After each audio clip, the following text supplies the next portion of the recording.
Okay, getting your COVID shot. There's one thing I want you to know. You do not need ID. You do not need insurance. We've had questions where people say, well, they're charging us. No. And some places you go, they may ask if you have insurance, and that's just not to bill you, but to let your insurance know, because there are some administrative fees, but the vaccine is free. No one should be denied from vaccination for lack of health care. They don't ask for ID, and they follow, strict, guidelines, the HIPAA guidelines. They cannot share your information. They cannot share your information with ICE, law enforcement, or anyone. And I think that's important to know. They cannot share your information. If they ask when they ask for name or something like that, I know with me, I checked in with vSafe, which is a app that they have where once you get vaccinated, they will keep checking in with you to make sure you're doing okay, which I thought was great, because it's not like when we get our flu vaccinations, we get the flu shot and it's a shot and done, we're just done. But with this here, I was like, okay. I mean, it was like they was checking in every day. They was checking in. How are you feeling? Are you good? That way, if you were having side effects, my cousin took the shot and she didn't do good. So I said, well, did you do the check-in on your phone? And she's like, I didn't read all that paperwork. But when she did the check-in, they was able to get her to the doctor to make sure there was nothing else going on. And it was just some of the side effects. So they do want to check in, but you don't need ID, no insurance. They will not share any of your information with HIPAA, with the police, with ICE, none of that. It's the same, like if you go to your doctor and they do your lab work and something comes up, they cannot share that. By law, they cannot share that. So the same guidelines are followed there. Find a spot for your shot. There are a lot of places where you can get vaccinations. That's one thing that the Healthy Together team do. We make sure that the Black and Brown, the HMP communities, I like to be specific, and let's say the Black and Brown communities have access to get shots. There are vaccination clinics set up. You can always call this number on the screen, and they will direct you and help you in getting a vaccination, a location, transportation. I know even me, I got a call this morning prior to this meeting where I had given the card at the meat market when I was buying food, and a guy asked me about it, and I gave him my card, and he said, well, Miss Melissa, I want to get my booster, but I went to CBS and I have to register online. I don't have a computer. After this call, I will call him back and help him get registered to get his booster. So there are ways to get your shot. So please don't hesitate. Oh God. Well, the fact sheets, we have information that if you have any questions, you can get the information. If you're a leader in the community and you want to have an education session, we also have resources and we can make that happen for you also. This is me on a picture. We had a drive. We have vaccination drives, and went into the community, and this here lady, she was so grateful because she was afraid to get vaccinated and she thought she had to pay for it. Yes, people still think they have to pay for it. We cannot assume that everyone in the community know what they need to know about vaccinations.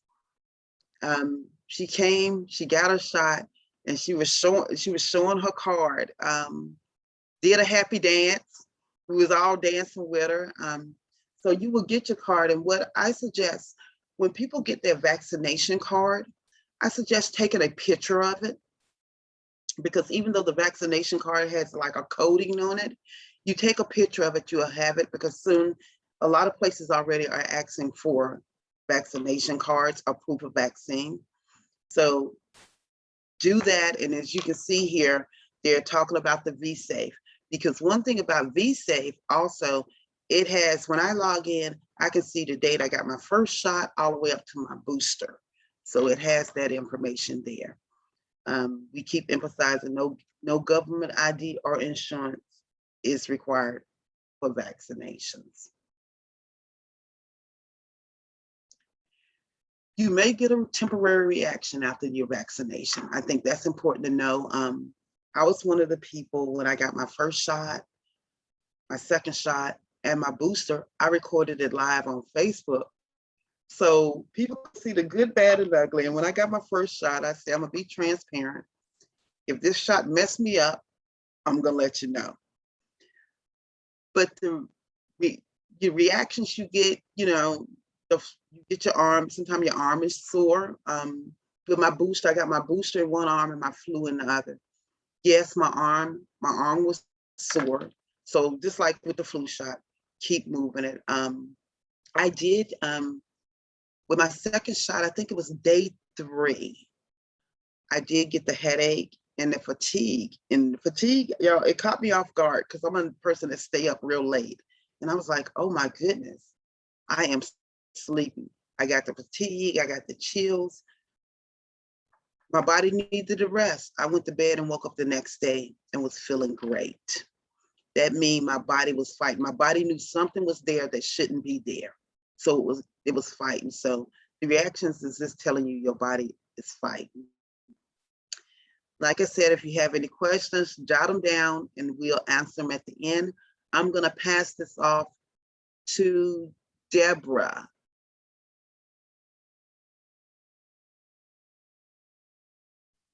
Melissa, I will need your help with the slides. You know, I'm technology challenged. If you go up at the top by view, it may take this, I see the sidebar panel. Okay, so you want, okay, start at 21. Yeah, and hit view, and then it may take the sidebar off. Someone, I don't know how to do those things. Oh, now you got all of them. No. I'll settle for that. Thank you. Good afternoon. In 2 minutes, it will be noon. My name is Deborah Dix Maxwell. I'm the operations manager for Health You Together in Region 5, which encompasses 14 counties in southeastern North Carolina. She said, click present top right near share. Okay.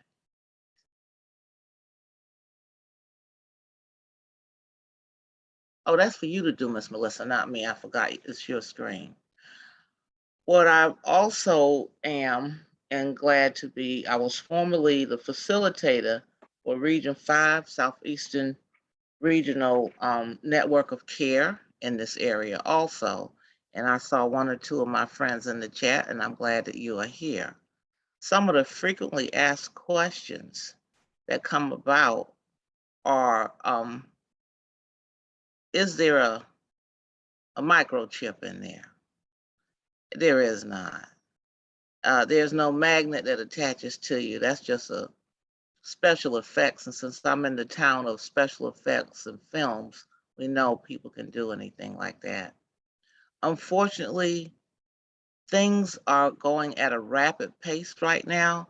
So there's some changes we're going to have to do this evening because children 5 to 11 are now receiving their vaccine. There's a huge rollout, and that is to increase the numbers within the state because we are not at a safe number, and we are coming to flu season, and there will be some clinics that will give you the vaccine for you, your child, and also the flu, because we must decrease health risk at any cost at this time.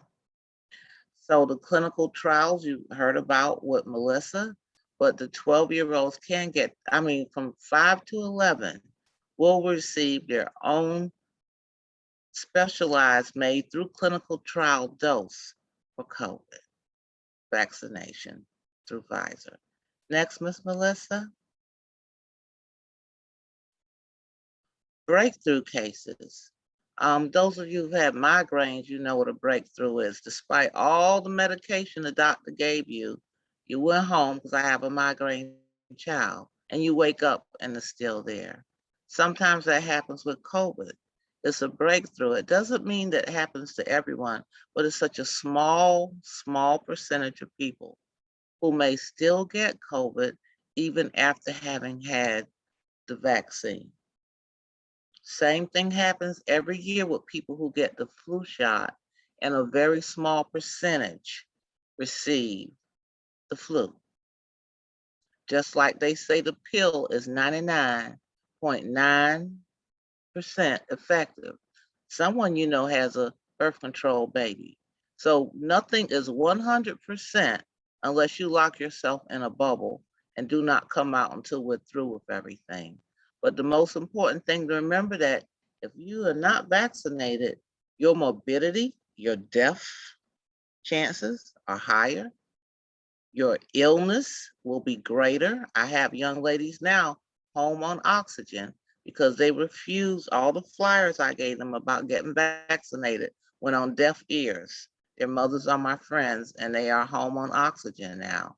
And she said, "Are you mad at me?" And I said, "I can't get mad at you. I gave you every tool, every event. All I can do now is pray for your recovery." So please, if you know someone, have that discussion with them. Pregnancy and COVID, it is recommended that you go ahead and receive your vaccine so that you cannot pass anything to your child. Those of us who are here, I'm old school public health social worker. I remember when my clients used to have to receive medication during the time of HIV AIDS if they were pregnant, so the child would serum revert. Those days of history nowadays with the technology, and that's the same thing with COVID, but you have to give the medication a chance. And so I'm going to skip on. Miss Melissa, could you go on up? One more, because you had done that. And the same thing if you're pregnant, to go ahead and do that. You could access your vaccines.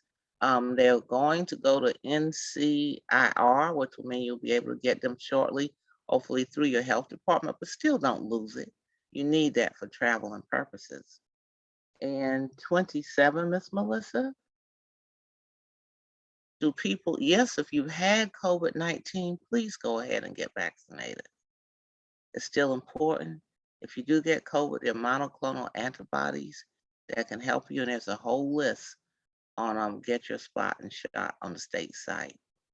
Number 28, there are a bunch of resources. That's Bishop Barber, Dr. Barber getting his shot.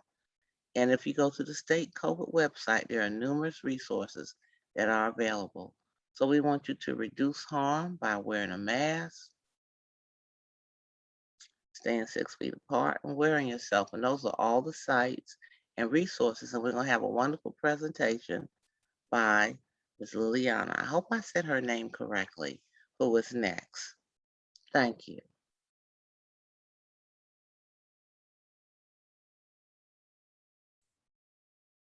Thank you, Deborah and Melissa. Can you all hear me okay? Great. So yeah, I will just kind of talk a little bit. Well, first, I guess I will probably do a short screen share as well, just to make sure that I'm following up with what I'm supposed to be saying. So my name is Liana, Adrong, and I am from the Monsignor Dega Association here in Greensboro, North Carolina. If you're not familiar with the Monsignor community, feel free to visit our website and read more about us. So I am a project coordinator for our team. We are covering a region 2, which is Winston-Salem and Greensboro area. And we work with different international community. You know, when this grant came up, a lot of these community leaders was already working with their community on trying to get people vaccinated and talking to people, you know, giving them educational information about vaccine and stuff like that. But they were just doing this because they have to, and because their community wasn't getting the information, so no one was paying them.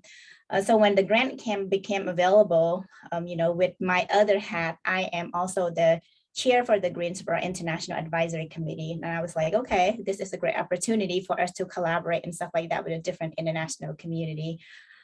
So we have T, who is from the Karen and Burmese community, Pastor Print from the Swahili community, Isiu from the Monsignor community, and then we also have Mary from the Senegalese community, Sata from the Liberian community, and Sadiga, who is from the Sudanese community. So we're trying to cover, Greensboro is very diverse, and we're trying to cover as many people as we can. Some of the activity that we have been doing, these are just some of the highlights, before we send anyone out to do door canvassing or doing phone banking, we're always do training just for safety purposes. So those are some of our youth from the community that we have been working with. I think one of the things that I see is very important for us, the international community in Greensboro, is like we have a lot, even though we're different, but we have a lot of things are in common. Our youth come together. I strongly believe that we're resilient. We can overcome obstacles and stuff like that. So, there are many different tribes and languages that we're all that we speak, and sometimes written language doesn't really work with our older community members. Those are the challenges that we have gone through. So therefore, we try to do video update or video interpretation to help those individuals and share that on YouTube. And when we know who they are, we send it directly to their phone so they can watch those information or those update that we have done. Just some culture and communication when it comes to working with different community that we have to learn or read or unlearn. Some community members, they like to avoid eye contact, and some don't. It depends. So those are just something we have to be respectfully towards different community that we work with, and especially towards the elders and the older adult as well. And having their families members to be involved in their care or their decision of getting the vaccine is very important. Our community members, our community health workers serve wear multiple hats. Some of them become the caseworker sometime, right? Because they're the people that's out in the community, and the community members know who they are and trust them. So because some of our community members, they hesitate of asking questions. They're afraid of asking questions. So they trust the community health worker to act as their case manager if there's any question. Sometimes we do have people that does not seek medical help just because of the language barrier. And as the number one thing that I'm always hearing is the cost. Because there are a lot of people who are uninsured, even though there are resources to help individuals who are uninsured, they just don't know where to go sometimes. And there is time that you have to kind of hold people's hand. So a lot of our community health workers have to take that extra step that you don't normally think that you have to do in the American communities, who are English speaker and know how to navigate and how to go here and there, right? So we do really encourage family members to be involved when we do have people say like, oh, I heard this about the vaccine, I heard that, stuff like that. So we encourage family members to be involved in making these decisions. And because we're trying to teach them, self-sufficient and making their own decision, because sometimes they ask you to make the decision for them, and that's not our role. So we try to encourage them to talk to their family. We encourage them to speak up and ask questions, refer them to doctors and stuff like that. And then, for sometimes our community health workers serve as interpreter as well. We also encourage community member as well as provider to use, simple words and stuff like that when we do have to go into interpretation. And I know I I forgot that there was an interpretation here, so I went a little fast at the beginning, and I apologize. Just when it comes to interpretation, right? We, like, for example, in my community, the Monsignor community, we speak different dialects. So when you're going to see a doctor about vaccine or other thing, we want to make sure that people are getting the correct interpreter, the correct language, correct dialect, because, even though we're from Vietnam, not all of us speak Vietnamese, not all of us speak Rade, or, stuff like that. So those are something that we have to really advocate for clients. We want to make sure that the process is not rushed. We don't want to rush them. We want them to feel comfortable, because, if they go and we rush them, they go and get the vaccine and they said, well, Liana told me to go get the vaccine. Now I'm feeling sick, stuff like that. So that's why we're like, okay, we're here for you. We're here for you. We hear you. And if you need help, let us know. And then we can do different referral, making an appointment and stuff like that. So just some of the stuff that I have. Feel free to email me if you guys want to learn more information or any question and regarding our work in our area with a different community. Just remember that, due to the unique background, community member face differences, the international community member face different difficulties, obstacle, and just like I said earlier, compared to the regular general population, these issues sometimes might overlap, and one person might not be able to solve it, and one person might not be able to convince or someone to take the vaccine. But after you talk to them, multiple touches, what we call it, multiple touches might help them decide. So I'm grateful to have our community health worker who takes a lot of efforts and the extra step to provide the effective care plan for our individual community, and making sure that we provide and advocating for, linguistically and culturally appropriate services in our community, because we do, we strongly believe that promoting health and well-being in our community is one of the top priority. So thank you, and I'll turn it back to our host. And if there's any question, I'm here to answer any question. Awesome. Thank you all so much for that really informative presentation. I think we are all in the fight with y'all to hopefully get as many folks vaccinated as possible. We do have about 2 more minutes before everything wraps up. So if anybody has a question, either drop it in the chat or come off mute. And we'll give y'all a couple minutes just to see if anything pops up.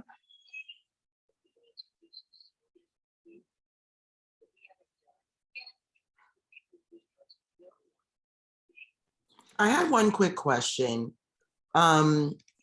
I know, Melissa, you've had a lot of experience in working with community folks in getting vaccinated. What have been the biggest pushbacks you've heard from folks? And how, I'm curious to know what's actually being said on the ground. Well, it actually shifted. Initially, what we was hearing was, it's not FDA approved. That was what they were saying. Now that it's approved, it has shifted to, I've heard, I don't want to be a guinea pig. Of course, like Deborah said, the tracking, and I let them know, you have your cell phone. They come off better tracking you that way. And a lot of people with Christine, it's the misinformation. They had, I don't believe in forced vaccination. I remember I was at an event on the West Side, and I grew up on the West Side. And the guy told me, I don't believe in forced vaccination. They're trying to force us to do stuff. White people ain't never gave us anything. And I told him, I said, well, do you believe in forced education? And, he started laughing at me. You're trying to be funny, but I said I had a conversation with him, gave him my card and told him, if you decide to get vaccinated, I will come and take you, provided you bring one person with you. About a week later, that gentleman did call me.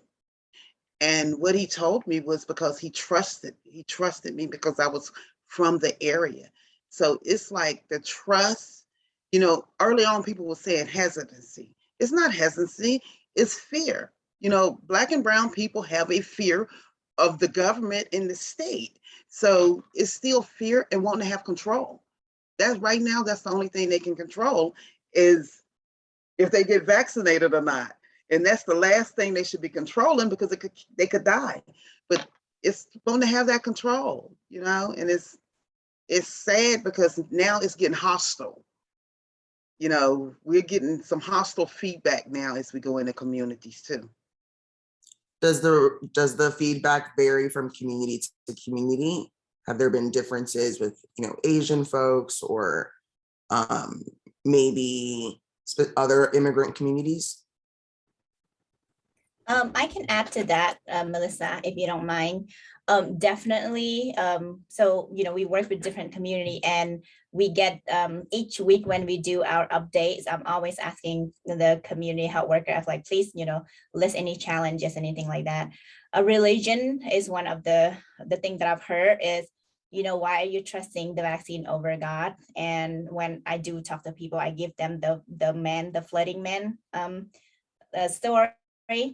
And also it comes to where it's a very political, it's all kind of stuff like Biden is making a deal with China, the country is about to is going to be communist country, et cetera, you know, those kind of things. So just different things.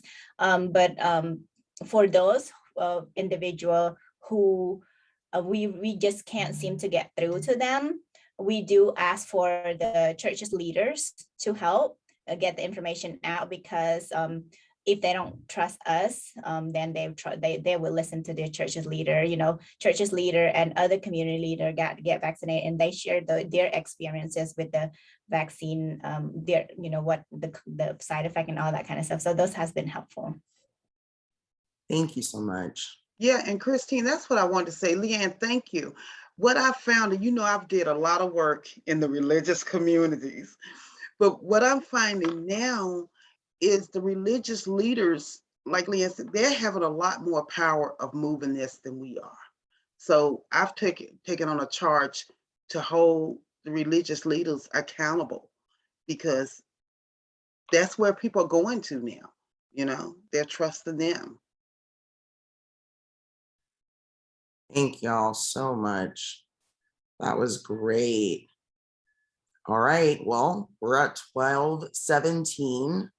I want to be respectful of folks' time, but I want to thank Liana, Deborah, Melissa, my homegirl.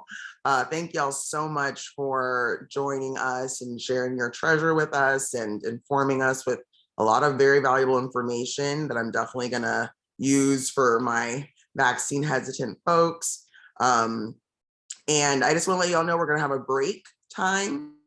And this is, you know, a time where if you want to grab lunch before the next session and bring it to your next session, go ahead and do it. Warm up something, put something in the oven, whatever you need to do, go ahead and do that. And we will see y'all at 12:30. See y'all soon.